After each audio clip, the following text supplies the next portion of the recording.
Hey, Sergeant Jim here. I'm about to tell y'all an absolutely crazy story. It actually started before I was a cop, and it was one day away from being on America's Most Wanted. Okay, it starts out before I was a police officer, I was a printer, and I had a part-time lawn service business before I went to rookie school. And one of the lawns that I mowed was an elderly couple that lived a few blocks from where I'm filming this right now. And they had this little shitbird son who would come by every Social Security check day and take his parents to the bank and shake them down and have them give them all their money. I didn't know this at the time. I learned this later. Well, they lost their house. I went to police academy, became a cop, and about 7 or 8 years later, I was a detective.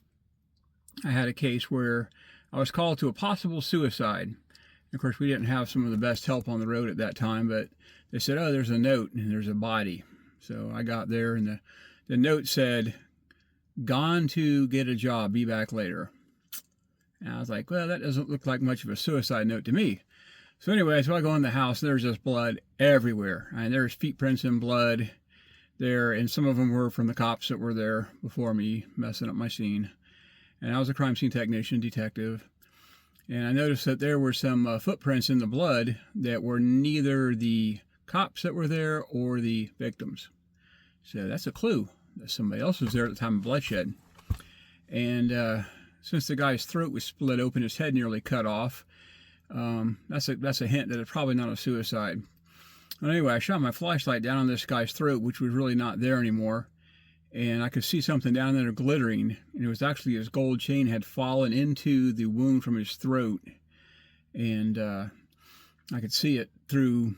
You could set a beer can in his throat, not touch either side.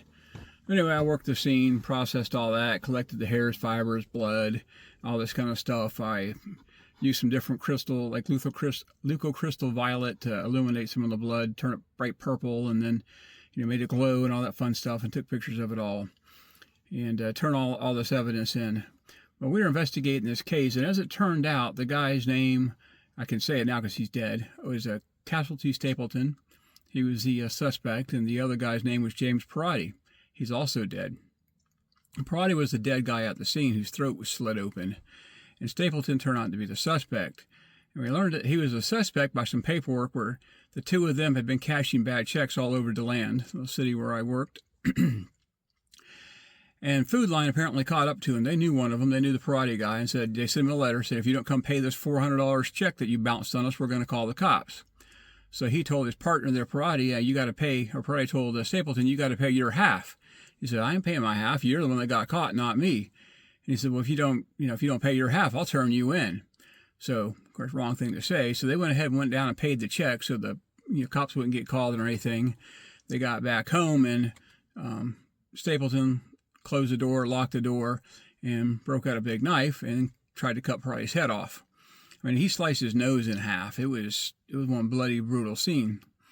So anyway, that guy took off, and we learned all that from during our investigation, and he fled the area. Well, back then, cell phones, you could tell what tower they were on, but you couldn't really triangulate them any better than that. And we learned that this idiot was in Texas. So we did a bunch of research on this guy and found out that he had a girlfriend there in Texas and some buddy. So we flew out our homicide detective to go investigate this, and he drove around the area, talked to everybody, and eventually made contact with somebody that knew him and said, yeah, we know he's here. Somebody called us, and basically lied and said we were tipped off, and couldn't find him, had to fly back. Well, the next day we get a call from his buddy, said, hey, this asshole burned my house down, beat me up. And by the way, he murdered somebody else in Texas a couple of days, or in Mexico. He was in Texas, but he went across the border to Mexico, and he murdered somebody in Mexico over a drug deal and brought the drugs back without having to pay for them. So now this guy was wanted for murder in 2 countries, arson in Texas, and murder in Florida. So now this guy's like a mass killer that's burning houses down and all this kind of stuff. So anyway, he takes off from there and goes back to Ohio, where he's already on probation for armed robbery, and that's why he was down running around in Florida and afraid the cops would get called because he wasn't allowed to be in Florida because he was on probation for armed robbery in Ohio. So anyway, he's in the woods all hanging around being a bum and bragging, I'm running for murder in 2 different states and 2 countries and all this kind of stuff. And this Other bum that was in the woods with him was like, ah, cool story, bro. I'll go get us some more beer. So he slips out of the woods there to get some more beer and calls 911. Say, hey, this guy here is bragging he's wanted for murder and this and that and the other.